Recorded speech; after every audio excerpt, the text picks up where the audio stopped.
என்ன தொந்தரக்காக வந்துருந்தீங்கம்மா ஆரம்பத்தில்? முதல்ல எதுக்காக? சந்தான பாக்கியது. பணத்தை பெட்டிப்பா. திருமணமாக எத்தனை வருஷம் குழந்தை இல்லாமல் இருந்தீங்க? சரி. இப்போ என்ன தொந்தரக்காக வந்திருக்கீங்க? என்னன்னு சாமி கும்பிடணும் வந்திருக்கீங்க? சும்மா பாப்பா இங்கே வந்து பிறந்தனால சாமி கும்பிட்டு. அப்போ இத்தனை நாளையா மறந்துட்டீங்க?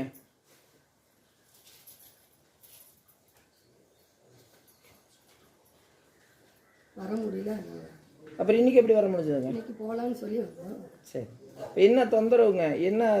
என்னன்னு சொல்லி கும்பிடணும் வந்திருக்கீங்க கேட்குறாங்க. பாப்பாவுக்கு தலை குளிச்ச பிரச்சனை. அப்படி சொல்லுங்க. இப்போ ஏஜ் அட்டன் பண்ணி எத்தனை வருஷம் ஆச்சுங்க? 1 வருஷம் ஆச்சு. சரி. மூணு மறைச்சின்னு என்ன காரணம்? வாக்கு சொன்னோம் நீங்கள் வருவீங்கன்னு சொல்லி 5 வருஷத்துக்கு முன்னாடி கணக்கெடுத்து வந்து உட்காந்துருக்கேன். சரிங்களா?